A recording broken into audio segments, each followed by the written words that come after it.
Welcome. Welcome in to another episode of the Fergus Spotlight Podcast.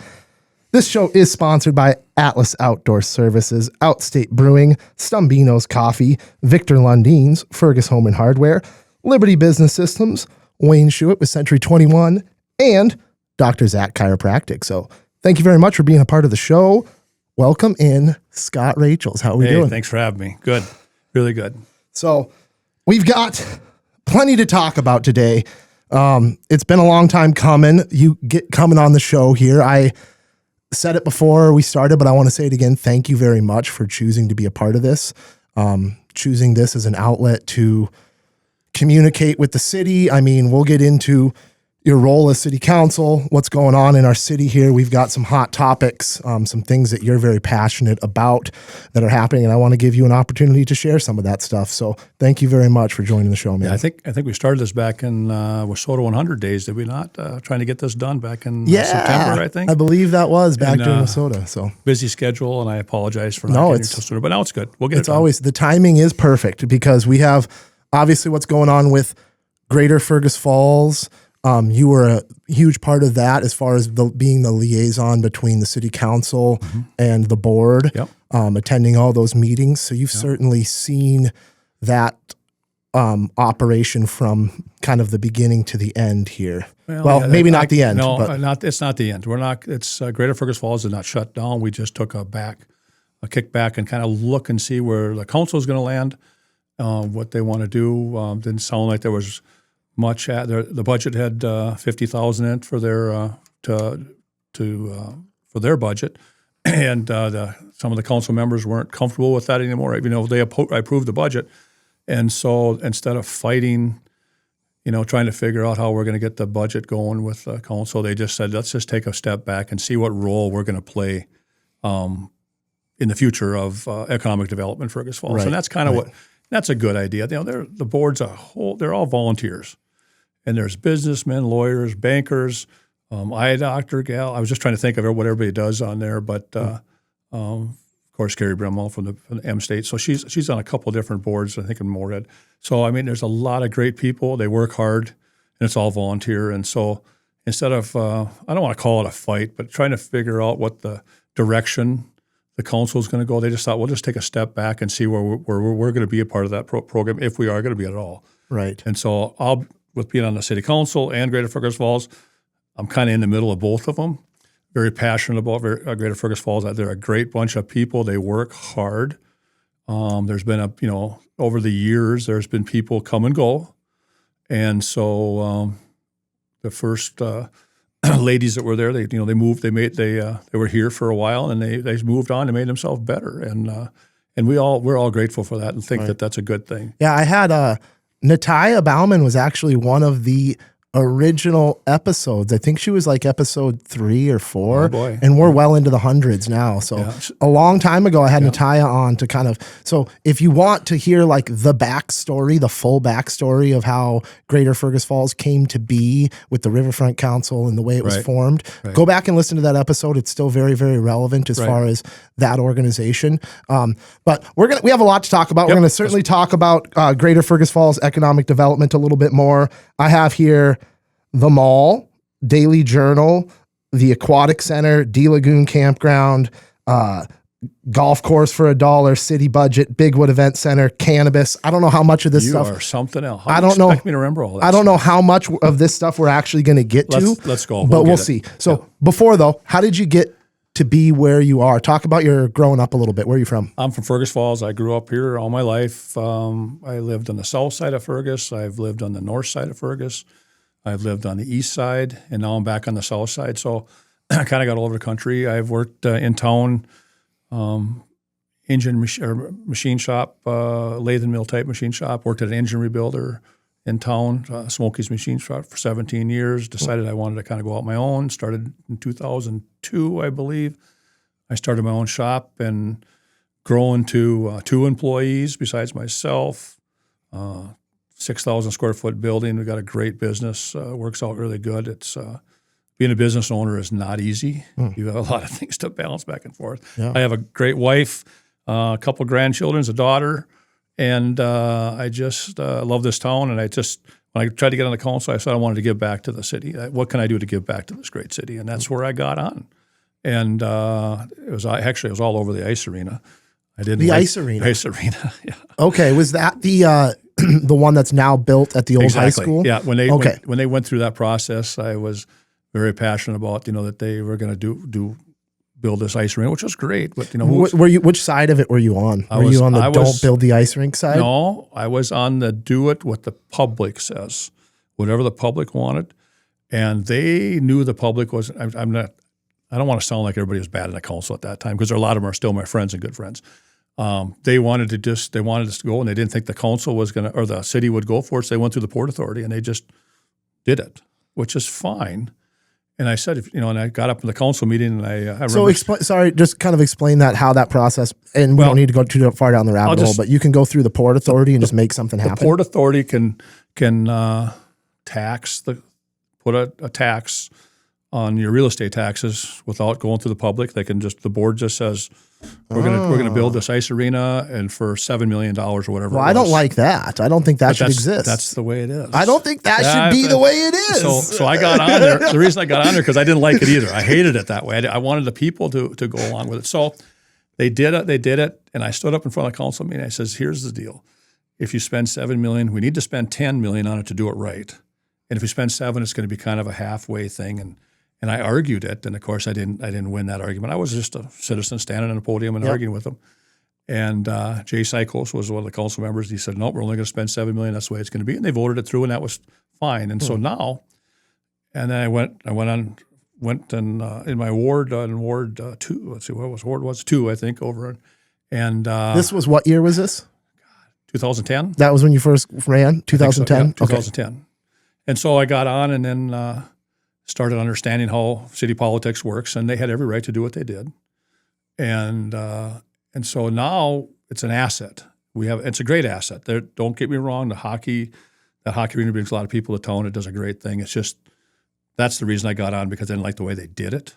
But it's a great asset. I think it's one of the top things we do in Fergus Falls we have commute. We can use it for different things, and hockey's a great, huge thing in Fergus. I think it's a great thing. It's just didn't like the way it was, and we needed something because the fairgrounds was going down. It was getting wore out. It was just wore out. So from then in 2010, you got elected? You ran and got elected right away? 2000, yeah. It was like not even a year later, I think, or right in there. Okay, yeah. And then have you served continuously on? No. Okay. I was 2 terms. Till 2018, and Mr. Kwame beat me out. Mr. Kwame. Dirty dog.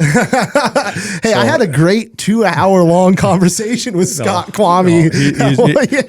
Him and I have become friends since then. You know what? You guys are growing on me. You two are growing on me. I'm not going to lie. A little bit. You're growing on me. I hope so. But I got to know him afterwards, and of course you're bitter right away, and it's like, hey, that's what the people wanted. That's fine. You know? So got to know him. He's a good, great guy. We worked together on different various committees now, and there's nothing talked about what happened in the election. It doesn't matter. It's the way it is. And sat back, and then we moved. A couple of years after I lost, we moved over on Hilltop. Okay. And my wife was listening to city council meetings. I wasn't, and she said, "You know what? You probably need to get back on there again." And I thought, I don't know. So I ran, and hung if I didn't win. And so here we are. So I got 2 years on this one. So I got 2 more years left. Okay, gotcha.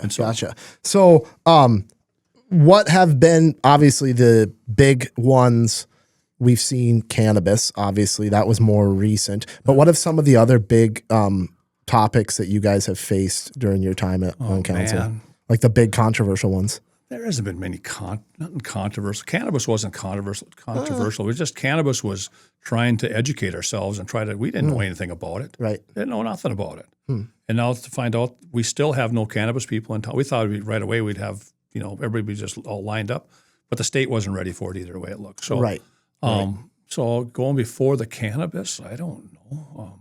The chickens? Were you around for the chickens? No, that was way back. Yeah, that's that's a good thing. I think chickens are a good thing. Yeah, right. I think that's a great deal. My neighbor behind us used to have more chickens because he was zoned in a farm zone, so he could have any chickens he wanted and still be in the city limits. So obviously, I don't know if you caught the Ben Shire interview I did recently. I had him on the show, and he really let it all. He didn't hold anything back. He wasn't mayor anymore, I really respect him for coming on and having that conversation about the new energy on the city council.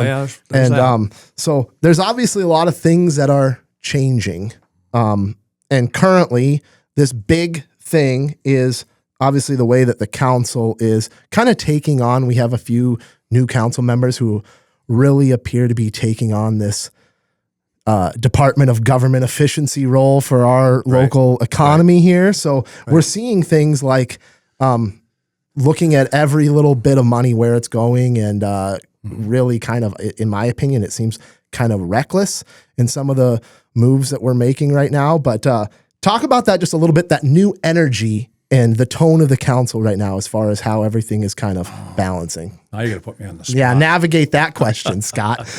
Yeah. So there's a new energy. They were elected by the people of their wards, and so and when people come on the council, they have and I was the same way. Wasn't no different. But the biggest thing is you just got to learn how the politics of, I shouldn't say politics, how government works and what the rules we have to play by, and because you just can't walk in the door and do whatever you want.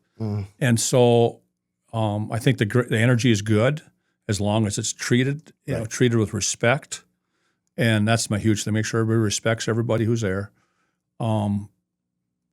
If they're like talking about how the budget is and stuff like that, I served in the last 2 years of the budget. Right. Yep, you were on the budget and committee. Ben was on. Of course, Ben was there, and Bill Sonmore and Ryan or Andrew Bremseth and Sandy, and then Laura Job was on with us. And that book is like an inch and a half thick. In the beginning in July, I think we started.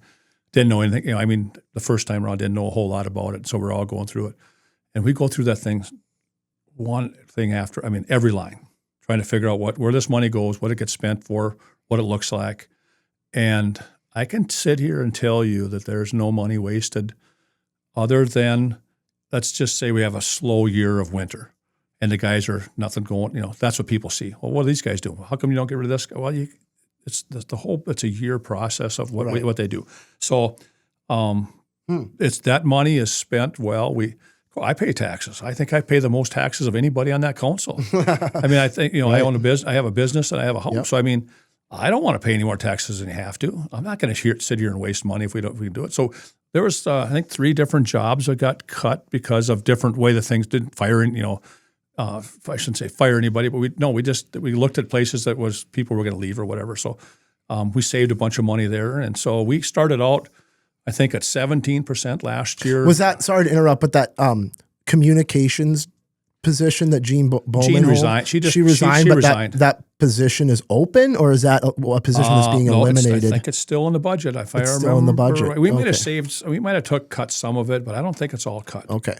Because you got to have something there, Right. And so I knew you got to put me on the spot. I can't remember everything. Yep. No, it's all good. Jean decided to move on, and that's fine. Mm-hmm. And so where was I going at before you said something about 17%? Oh, and then I cut you off. We started our budget out. So everybody puts in what they want. Everybody's got wants and all their department heads. And so it was like 17% increase. And so we worked on that for probably a month and a half and got it down to 9%. And it's like, man, we can't. It's hard. This is going to be impossible to get it down to. A couple of council members wanted it at 5%, and we know what it is. So I think we started working on moving different things around, trying to cut things down. And so we got it down to 9% was our hard number that we couldn't control. That was just it. That was 9% increase was just the way it was. There was nothing to control. So what we actually did in this from the year before, we cut. I think we got it down to under 5%. Okay. And it just took some doing, and we had a little help from different entities that kind of some got some grants or whatever, so we got some money down there. So can you speak towards the golf course for $1 and how stuff like that moves, strategic moves like that the city can make that benefit both the bottom line for the city and an organization that's been loyal to our community. Right. So the golf course, I don't want to call it the board. A group of the golf course, and most of them are on the board of directors, came to the city and wanted to buy the golf course for $1. And when they did that, what they said was it'll stay a golf course. They won't be able to develop it. It'll just and then they'll take on the responsibility instead of us taking on responsibility, because right now it needs about $700,000 worth of upgrades that we got to do. The building needs some work, and the irrigation system needs some work. And so they said they would do that as long as we sign a contract. We pay them 40 something, I think, right now a year in our budget, and they wanted $50,000 for 10 years, and then they would put in the $50,000 for the next 10 years, and so it'd be $1 million put in over the next year, and then they would we would fix all the things that need to be fixed. And so that's why it came up as $1. It was just, you can't give it away, so it's just $1 type of thing. But if they failed, it would come back to the city, or but it would stay a golf course. Can't build houses on it. Can't do anything to it. So what was it going to do? We were to transfer it from one entity to another entity. It wasn't like somebody's going to make a whole bunch of money off of it. Still, that golf course is a heck of a place to operate. It takes a lot of money to operate. The board's done a great job. They got Kevin Swenson out there, and he's doing a great job. They turned that place around. It's really doing good. And so I would have probably voted for it if it came to, but I'm not at liberty to say why they pulled out. But let's just say it was probably a good decision on their part. I think they learned some things that they didn't know that was coming down the road. Oh. And so I don't know. I do. They're not trying to buy the golf course for $1 It's done. It's anymore. gone. It's gone. It was gone. Okay. It was gone before December. In December, I think. Okay. So they're done. It's not on the plate anymore. So that's one of these. Let's call it assets or potential liabilities for the city now. It's a great asset. We have so many people talk about how great that place is, and it's how great it is. We need a golf course in this town, but it's a liability. I mean, you have a multi-million-dollar irrigation system. You got a $500,000 clubhouse that needs a lot of work, and you got a kitchen out there, and they have a restaurant in there now, and so that restaurant's a great thing for the city. I mean, a lot of people talk about how great it is. I shouldn't even say this. I have never been there. And it's not because I don't want to. It's just hard to get everywhere. But I've heard nothing but good things about them. Yeah, they make some really good smash burgers. They do. So, yeah, smash burgers. They do. I have not heard nothing bad about them. That's what they're famous for out there. So, well, certainly that's interesting. What about other things? I mean, you got a list there. I've got a list. I've got a list. Let's stick to it here. The Bigwood Event Center. I mean, I'm just kind of more kind of staying on the topic of. I mean, I think Mark Layton really wants to get rid of the Bigwood Event Center as a city. He wants to get rid of the everything. I think he wants to sell the parks. I think he wants to get rid of everything. Let's go back. He wants to get rid of the 150 grand we put into to supplement for the Bigwood Event Center. That's what the budget. That's what the city gives to Bigwood annually. 150. I think it's 100. It might be less. It's no more. Dang, than that. They were given only $50,000 to Greater Fergus Falls, and they were given $150,000 to the Bigwood Event Center. We own the Bigwood Event Center. We have to keep it going. Or if we shut, and so there's kind of arguments about if we shut it down, what's it going to cost us? And I think I said publicly $65,000, and so I can't remember. You're going to get me in trouble if I say these numbers, but yeah, I just say it's $65,000 to keep it going. It's $150,000. Mark wants to reduce it down, and that's fine. I agree 100%. But it's our asset. It's not a liability. It's an asset, and we need to keep this thing going. It's growing. It's going great. The numbers are looking good. Not as fast as we like it because there's a lot of competition out there, and it's expensive to do that. And so, how we're going to get there? I think he asked to be on the agenda coming up in a meeting. I think in April or May, we're going to address it and look at it and see what we want to do.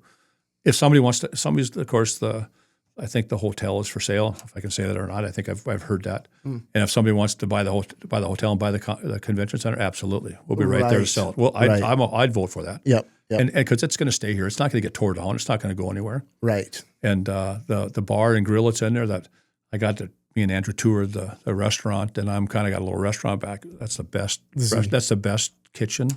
In the Midwest. That is it's awesome. a shame that there's nothing operating. It's a shame that there's nothing operating back there. It's an awesome place. That's great. So absolutely.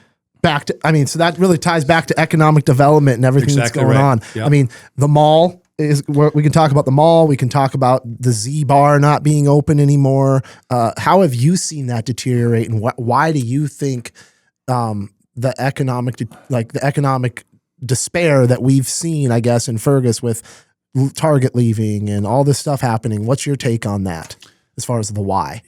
Target, there's a lot of arguments about Target, what happened there. And of course, it's how it's supported. If they're not making any money, and that's not because of the taxes or anything like that. It's just if you're not creating enough income to keep a business going, they're going to shut it down. That's exactly what it is. So how much support they're getting is how it works. Same with the G103 bar.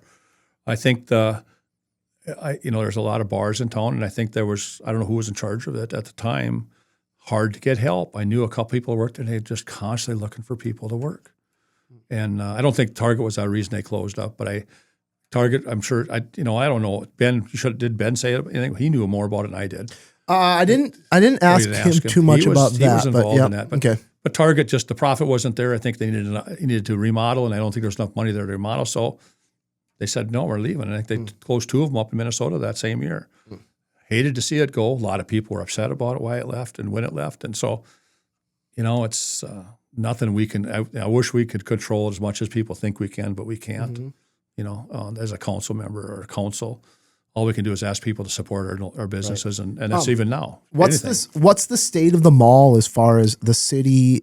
It's a city asset. It's a city liability. Not yet. Not yet. We approved it, but as soon as we have a purchase agreement with them, and so as soon as we sign the purchase agreement, and as soon as the county, it's going to get turned over to the county. So that's what happened. Okay, the county's going to get it. We're not going to. The city was going to acquire it. We're acquiring it for one day, and then it's going to the county, and the county is going to take control of it, and the CDC at the county is going to do it. That was a plan all along. We were working together the whole time. Okay, and so they were part of the grants and all that stuff. So what's the plan with it then? I don't know. Do you know the time frame? I don't know nothing, and that's a county thing. Okay.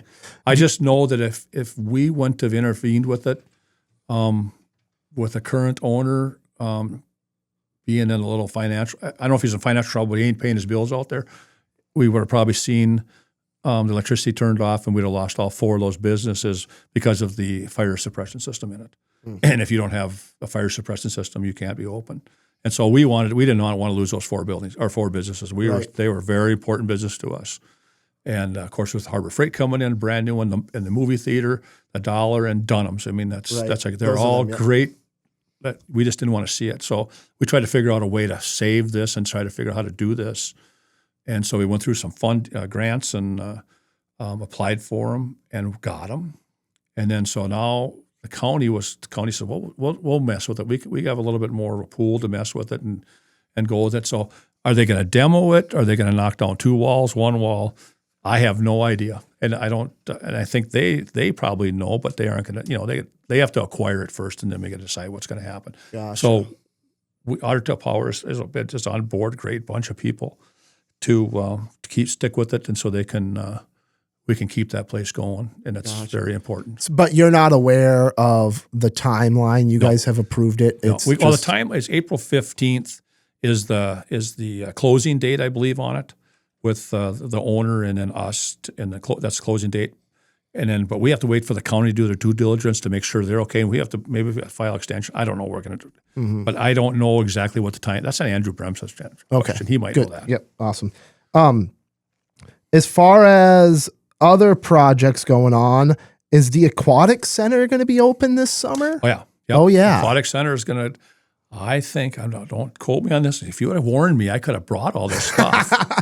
Aquatic Center is going to open up, I think, in June. Wow. And so okay. If you drive up there, people need to go up and look at it. It's really come around. It's really a good thing.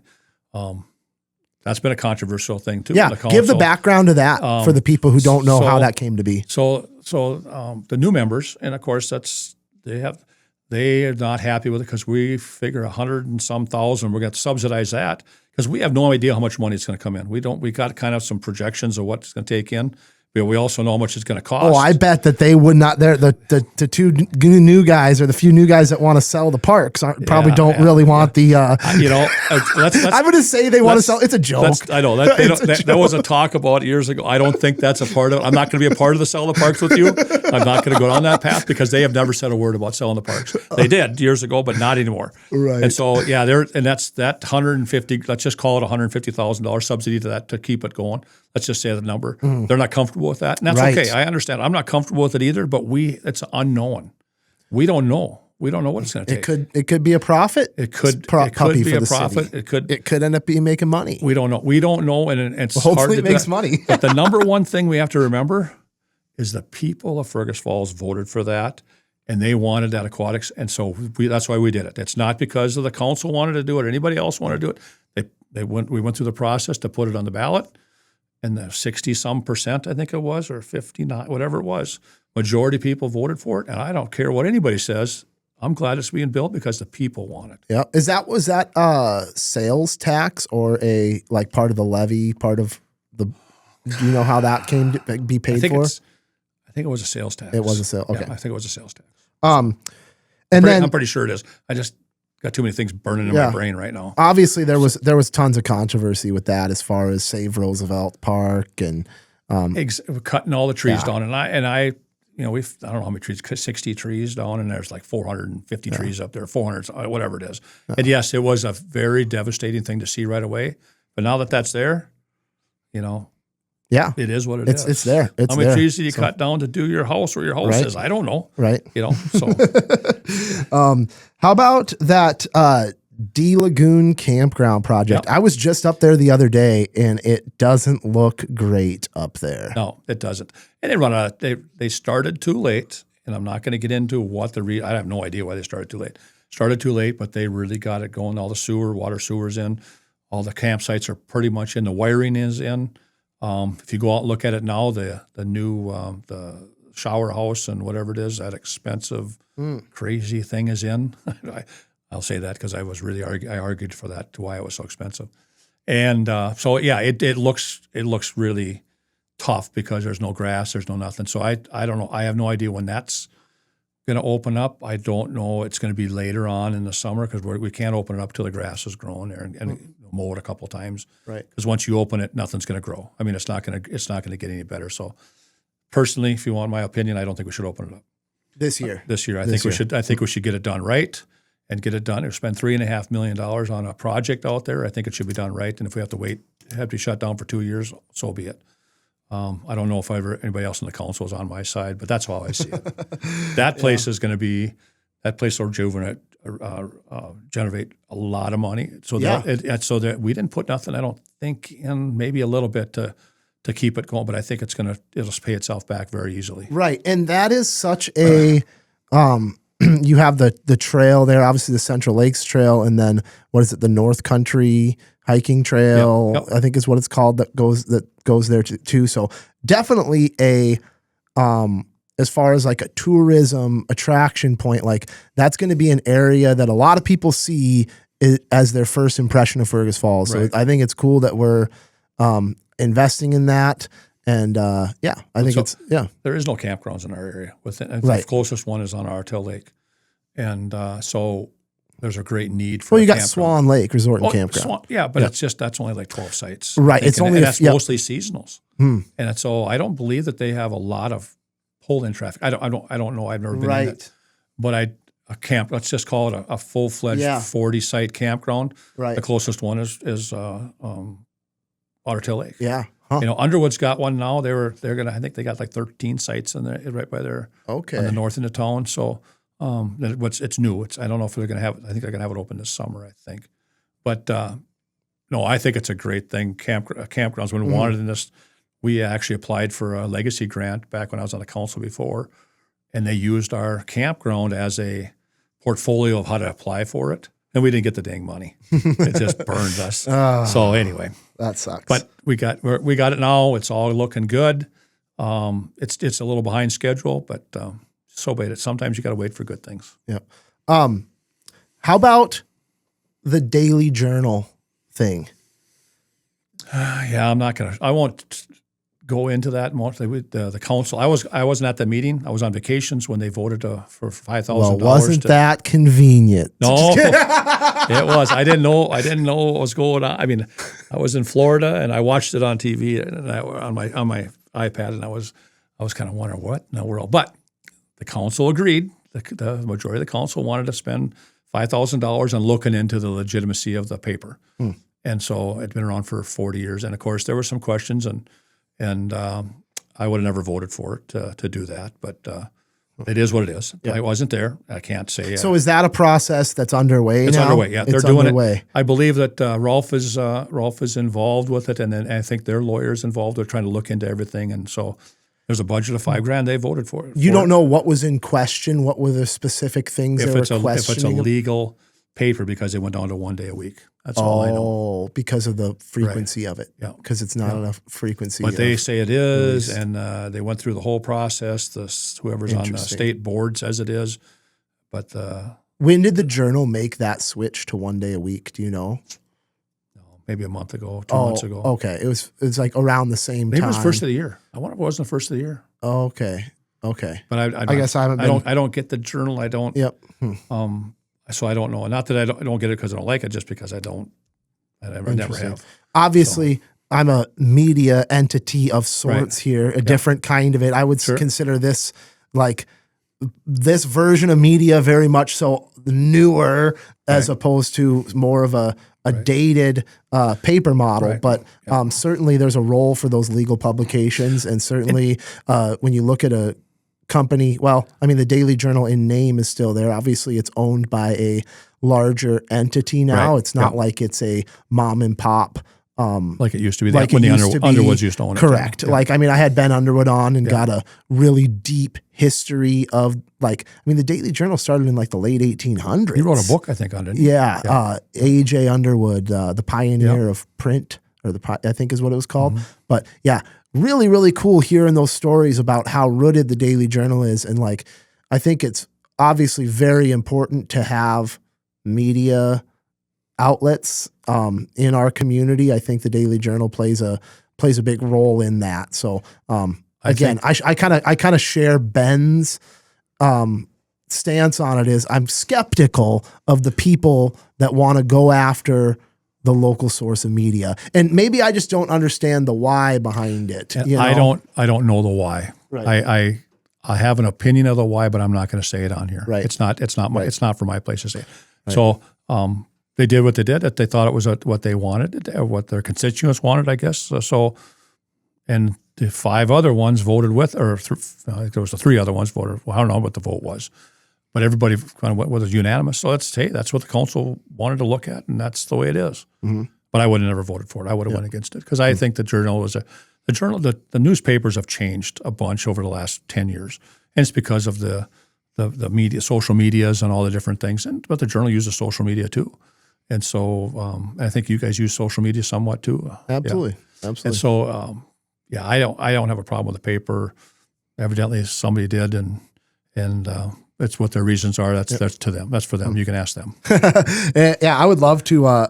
I'd love to get an interview. I know I've invited Mark Layton on, and we've gone back and forth a couple times, and it sounds like he's interested in coming on, but then when it actually comes time to do it, he's maybe not able to. So evenally, maybe I will get an interview with him. It took 6 months for us. It took 6 months for us, so I just got to. It's just because I don't like you. You understand that? No, it had nothing to do with that. We had our moments right away. We had our moments right away. Over the cannabis. And we're going to talk a little bit more about that maybe. Yep. But no, you're a good guy. We just got to get to know each other, and I just when that first came out, that was a very straining thing on myself. I was 100% against it. One, I didn't want it in my city.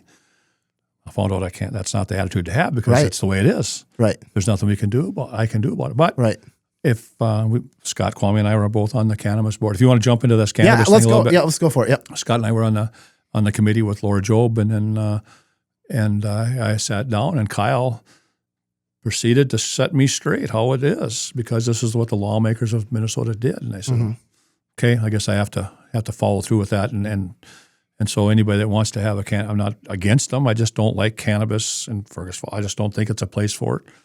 But what do you like just about the drug so much? Like, what are you most afraid of? You see different people that have been involved in it, and there's a lot of good people that smoke can't whatever, but I've seen a lot of bad. And so I just got back from Las Vegas. Oh yeah, and there was nothing good out there about it. And you couldn't go anywhere without smelling it. It's an annoying smell to me. And if people want to smoke, it's their whole 100% right. Right. But I just didn't want to see it in our city.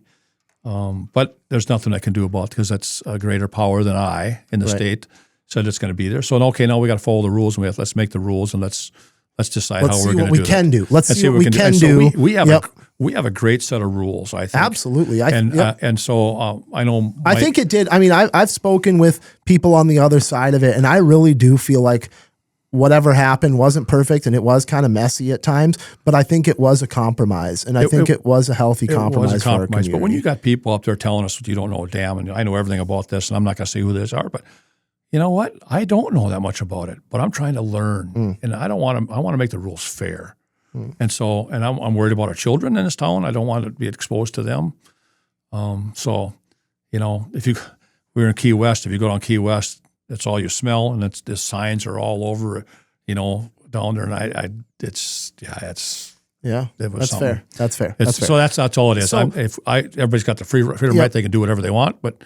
So as far as that process went, once you found out cannabis is coming, there's nothing you guys can do about it. How are we going to react? You guys formed this cannabis committee and then started looking at things like zoning and other things that you actually have the capability of. We can control the zoning. We can control the radiuses of the building. What can be, what kind of there's 1,000 foot, 500, 250, and I don't remember where we landed, 500 I think it is. Because we don't, you don't want to have daycares or churches or schools with it. So there's churches out in Colorado that are all about don't even cannabis go there. out there. Don't go there. Okay, this is Minnesota, not Colorado.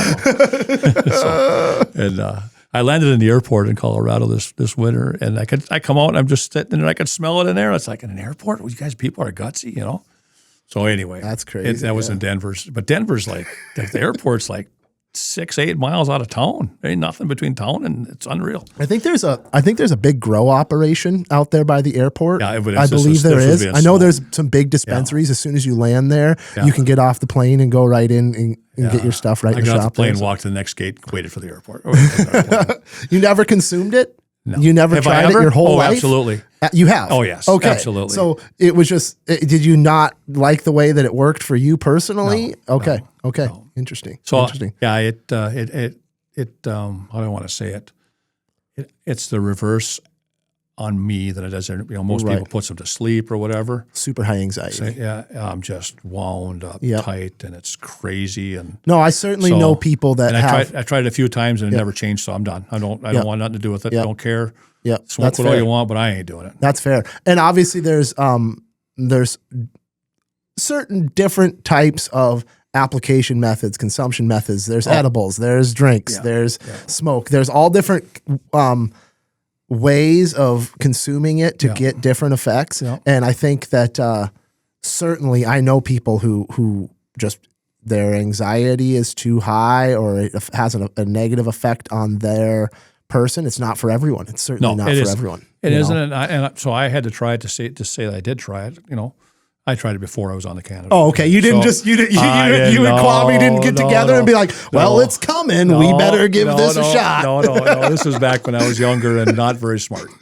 And so anyway, so what it does, so whoever wants to do it, that's fine. But I just want to make sure we don't influence our children.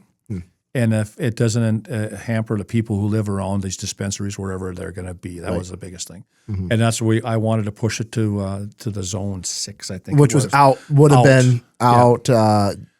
Mall. Let's just call it the mall area. Yep. The mall, or like even further out. Kind of, you'd be looking at like options maybe up closer to the interstate. Yeah. out in that zone. Across that but very limited. Mall, nonetheless, very limited selections. It was limited, for but it was still good. storefronts and quality of storefronts. As far as how much it costs to rent a place currently, where those guys were at downtown versus what it would have cost to move. Right. So if somebody's going to want cannabis in Fergus Falls, they don't care if it's on the main drag or supply blocks. They're going to find it no matter what. Yep. And so we were driving through Michigan last summer, and every cannabis store I seen was on the edge of town. Like maybe a half a mile out of town. Beautiful places. They built really nice places. And so, I've probably seen 10, 15 cannabis places in Michigan when we were driving through it. We got in New York, same type of thing.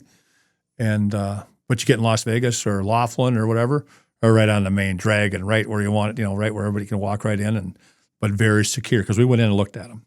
Very secure, very – now you just can't walk in like a convenience store and buy one. Well, that's how like – our dispensaries are going to be as exactly well. They're right. going to be. They're going to have standards. They're going to have lobbies that lock and IDs and walls and all. You of walk that. into a lobby. They take your ID. Sit down. Mr. Rachel's will come.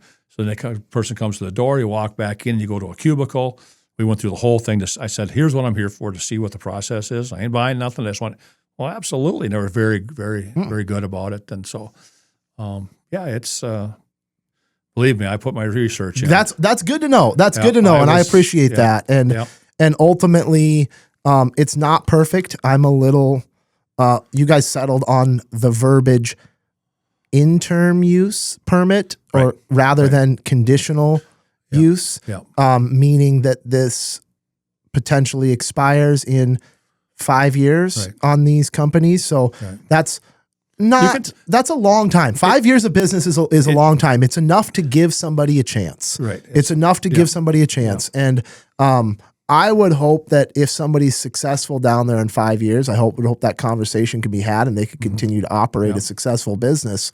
But certainly, I think the way that it's set up is it gives them a chance to make a run at it down there. We want everybody to succeed, whatever kind of business it is. The hardest part about it, people don't know this, but it's a cash business. You can't put the money in the bank. Correct. It's federal. Right now it is. And that's coming. They're trying to get their own banks going. But there's some. I know that there's some banks that are becoming more lenient. Colorado, to it. but not in the. I won't speak anything here. You're right. If you're FDIC, you can't do it. I mean, that's just the way it is. And I have 2 good friends and bakers. And so 3 actually. And so anyway, it's we probably spent enough time on that. Cannabis is coming. Mm-hmm. I'll just tell the people we have a very good set of rules. We made our rules high. We can always bring them down if we have to. We can't make them any worse or any harder, I should say, not worse.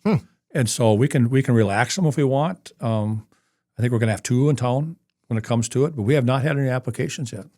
And we're already in March. So yeah, as it sits on the state side, just to kind of fill you and the listeners in, I've been trying to track it best I can. I think that they're really, really close finally. I think they are really, really close. I think some of the social equity applications have made their way through. I know that lottery process got botched, and a bunch of people who were supposed to be a part of that weren't. A bunch of them got kicked. A bunch of them got kicked, and a very, very select probably group of people probably ended up making it through that. I don't know where things necessarily sit locally, but the real question is, if the city gets let's just use Sugar High or Elevate. If either one of those businesses were to get a license from the state, come to the city council has a certain amount of time to respond. Well, first they have to go through the planner or whoever. They got to fill out all the forms, get inspected, make sure that they follow all the rules. Right. And I think which they're already going to be in compliance with, because you're not really asking them to do anything more than the state would have been asking them. But they have to. But they also have to be inspected. We have an inspector, and so once that's done, they come to the council, and the inspector says this. We can't turn them down. Yep. Okay. So yep. I don't believe and that process is set. That process is ready then. Pretty much. I think it is. I hope I'm not speaking out of turn. I'll get a phone call from Kyle if I am. Right. But no, I think it's pretty good. It sounds like they're waiting. Like you guys are ready and waiting for someone to bring you a license. We already did the due diligence beforehand. We got a really good, really comfortable where it's at. So if they follow all the rules what the state put in place and what we've, the zoning and what we've done, and there's a lot of things that HVAC system you got to have when you have stuff like this. So it's expensive to put that stuff in. So I don't know anything about either place. I know both of them, but he keeps looking at the clock. Well, I do. I know. Okay. Okay. All right. Good. I know you had a limited amount of time. I won't keep a meeting at 6:30. I won't keep you too much past here. We got maybe five minutes left here. Sure, no problem. That's, I think, enough about cannabis. We'll get together. We'll smoke a joint when things become legal. No. Oh, we will. I admitted I did it, but I'm not doing it again. So, all right. Well, let's get back onto the topic here to kind of cap off the conversation about economic development. Sure. And obviously, my experience with the Foundry, Greater Fergus Falls, I just know kind of what I went through as far as starting the podcast, trying to get things going, and running into what I guess I could explain, or at the time, and I still kind of conceptualize it as the gatekeeper mentality in our community. The gatekeeper from the Greater Fergus Falls or from the city? Or just in general, it felt to me like if certain people decided that they wanted to get behind your project, or if you had influence in certain ways, you could get more stuff done. And I'm just gonna I don't want to talk. You're stepping into a lot of. I know I'm stepping into a lot of crap there, but I think people who have gone down their economic endeavors in this community have experienced that, and they have felt that to a point where, especially certainly like an organization like the Foundry or Greater Fergus Falls, I would have hoped that would have been an experience that certainly Fergus Spotlight Podcast or Fergus Falls Business Spotlight Podcast, I would hope that'd be something that could mesh and mend and work together. And so just my personal experience, I think that we could have done better, and we need to do better with our economic development. Specifically, that co-working space needs to be better utilized. I don't know what the answer is, but have you guys talked about more, what the future might look like for that? Right now, it's all on hold. I think we had 2 or 3 guys up there, and I think there's only down to 1, and I think he's going to stay until our lease is up. But no, there's nothing that I know of in the works of making that better, because we don't know. Greater Fergus Falls doesn't know where they're going to go right now. I mean, they're just on hold. Let's just say they're not dissolved. They're just on hold to see where the council is going to go, and if the council wants Greater Fergus Falls to be part of what their division is. And so the city, I'll just go back to where the city needs to figure out which direction they want to go. You just can't have an office with economic development, wait for the phone to ring. Who's going to call? You got to, if the economic development person is on, if you have a person there, okay, who are they going to call? What directions the city want to go? That's what the council does. We decide which vision or which direction we want to go, and we don't have a vision. We had never had a vision. We've had an EIC director. We've had Greater Fergus Falls. Who was before that? There's different names. But they've never had a vision or a direction. They just all operated kind of independently. And so these next couple meetings that we're going to have tomorrow morning and in a week, 2 weeks from tomorrow, we're going to have to decide if we're going to have a vision or what we're going to do. Because if you put somebody in a room, an economic developer, if they're looking for one person, or if they want Greater Fergus Falls, and if you don't have a vision of where your city wants to be in 20 years, everybody's going to fail. So we just can't. It's not like open up a grocery store and hope people come or whatever. I mean, it's just you have to have a vision of which direction you want to go. What do you want to do with the dairy property? What do you want to do with the Checkers property? What vision do we have for that property? What vision do we have for in the whole city? We want manufacturing. Do we want retail? Do we want box? Whatever. We have to have a vision, and whoever's in charge of that goes after. Here's the vision we want. You go after it. Then you got accountability, and then they have a direction. They know what to go. Nobody's had a direction for 20 years. It's just an entity that's, we got an economic development director over here. We got Greater Fergus Falls over here. And they're answering questions. They're doing the best they can. They're trying to get people to come. No vision, no direction. And obviously Greater Fergus Falls went through the Foundry. Greater Fergus Falls went through quite a few chairs, heads of the board, executive directors. So the executive, let's just touch on that. Me and Dave talked about that too. So the executive director, we had, I can't remember the first one Before Natalia? I don't remember her name. I do know her. She's a great gal. Well, she got a better opportunity to move on. So she moved on and did something else. So Natalia was her assistant. So Natalia came in, worked for 2-3 years, did a great job. And all of a sudden she got escorted by St. Cloud. She wanted to come down. They wanted to come down. She got a great job down there. They bettered themselves. Now the last one we had was hired and probably didn't make the fit. It didn't. And you don't, not everybody's perfect for what their jobs are. And they had a mutual agreement to just separate, and that's the way it was.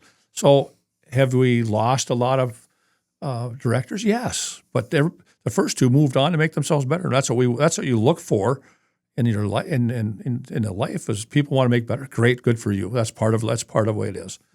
Last one, okay, it didn't work out. So, but everybody looks focused on this last one. Oh, well, it didn't work out. It's no big deal. It's the way it is. We were working on trying to get another one, working on one now, and then that stopped. We got an assistant down there for 20 hours a week, does a great job for them, does all the the stuff that we don't have. The volunteer people that's got other run own businesses don't have to go out and do it every single day.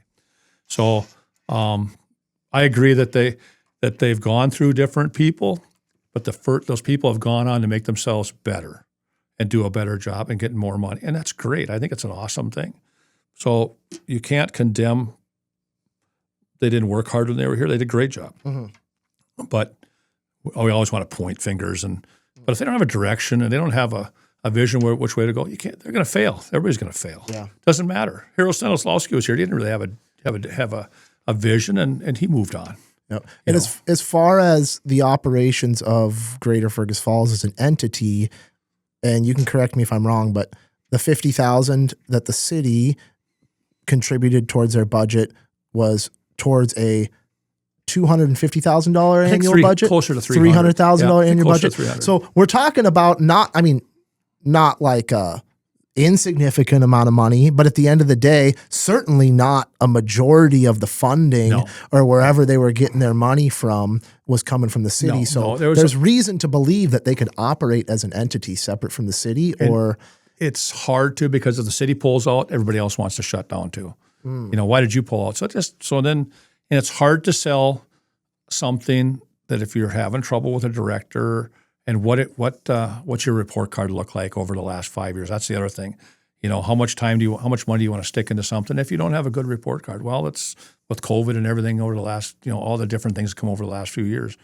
The report card wasn't that good, but they were still answering questions and answering the phone calls, and we were still on the map. And of course, now there's really nobody doing that. And as far as I think in my mind here too, I'm having a little bit of a realization that I've probably had a disconnect as far as what the Foundry is and what Greater Fergus Falls is as far as economic development. I mean, those two things are entirely different as far as facilitating large economic development and small town, small business people coming in with economic ideas to work on. The Foundry, I'm just kind of going off what I know. The Foundry was the office of the Greater Fergus Falls. Yep. With the upstairs and then the back rooms, and there's 3 cubicles that if you want to come in and use the internet and start your run your business, or if you're online, whatever it is.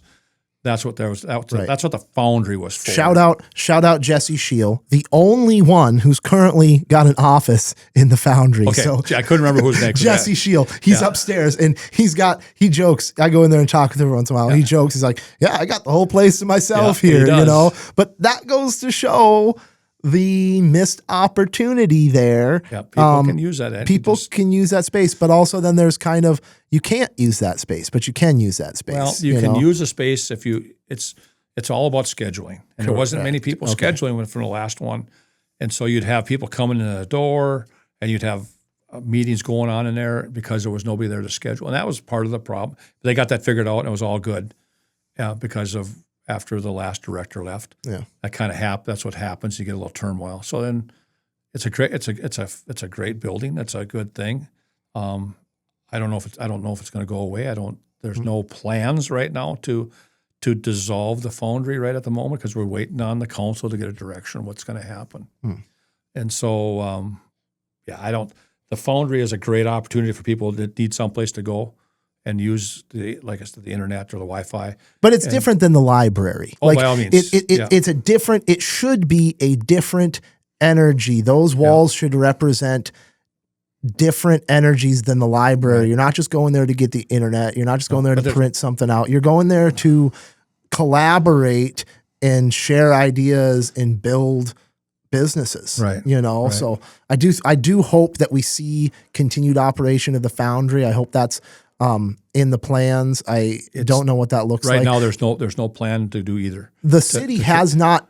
I think it's important to say, like, Greater Fergus Falls kind of preemptively pulled back and sort of paused because of all the questions going on. There hasn't been any action taken to defund Greater Fergus Falls besides kind of some rogue comments made out of place at the end of a meeting. Exactly, and that's really what it was, because we have measures in place that something like that certainly, I mean, this was what you were really passionate about in the meeting, is you're supposed to be there to be able to represent yourself. And obviously there was some mullings going around. People knew that conversation was going to happen and that individual was going to go rogue during the meeting. People knew it was going to come up, but it shouldn't have come up. It should have been on the agenda. It should have been something that everybody had a chance to talk about. Agendas are good for everybody.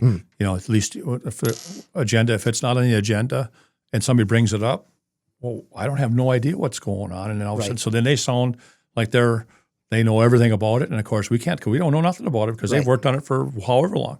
So I don't like it when they add things to the agenda. It's a unanimous thing to do things on the agenda. They got a different way now. They're making motions at the end of the meeting for a future agendas. But the damage was done. Like it didn't matter whether or not you were supposed to be having the conversation. You're like, but the damage has just been done. You're exactly right. Yep, you're exactly right.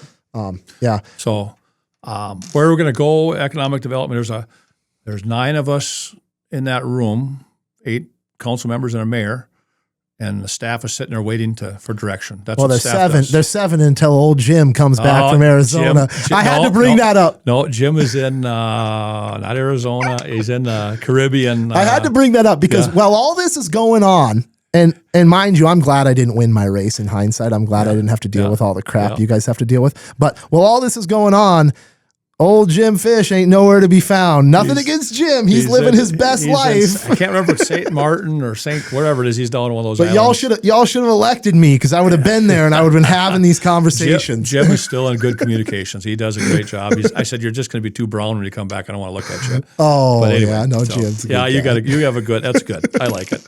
I'll make sure we bring it up to him, pick on him a little bit. Right. But anyways, again, thank you very much. I really, really appreciate your time. One last question before you get out of here. I ask all my guests, best business advice. It's kind of a little off topic from what we've been talking about, but you are a business owner. Yeah. Work hard. Try to make the best decisions. Take your gut, whatever your gut tells you to do. Be honest. And the customer is always right, but the customer comes first. And if you're going to put if you want to be in business, you're going to put some long hours. And I gave up a lot of things for long hours. I gave up my daughter, when she was younger. I see it now. And so there's things you sacrifice being in business. It's the hardest thing I've ever done, except for being married. Marriage is the hardest job. And I'll just punch out, that's the hardest job you'll ever have, most rewarding job you'll ever have. So, and same with being in business. If you work hard at it, make good decisions, you're going to succeed. And whether it's big, small, whatever it is, I worked 24 years and I have 2 employees now. I never thought in a million years I'd have employees, And so I'm out kind of trying to retire a little bit now and kind of working on that. And so biggest thing is hard work, honesty, and just being a good person. Just trying to do the best you can. Awesome. Well, I really, really appreciate it. I usually do contact information for people at the end of the show, but your number's out there. People can find me anywhere. People call my shop number. They call my cell number's on the city website. You can find me anywhere pretty much. You can stop at my shop. I'm pretty ready. Your councilman. You got a problem, write your councilman. Yeah, you know. Council member. Just remember, there's 7 other ones of us out there that that will represent. We represent everybody in the city, not just in our own ward. Right. Once you're elected, you're not. If somebody from Ward 1 calls or Ward 4 calls, I talk to them. Yep. It doesn't matter. It doesn't matter where you live. I'm a City of Fergus Falls council member. I just got elected in that ward because of the way the election process is. But I work for the city, not just my ward. I work for my ward. We have a bunch of people in our ward.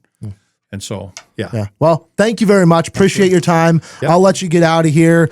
I'll thank our sponsors one more time on the way out of here. Dr. Zack Chiropractic, Wayne Schuett with Century 21 Atwood, Liberty Business Systems, Fergus Home and Hardware, Victor Lundeen's, Stumbeano's, Outstate Brewing, and Atlas Outdoor Services. So have a good one.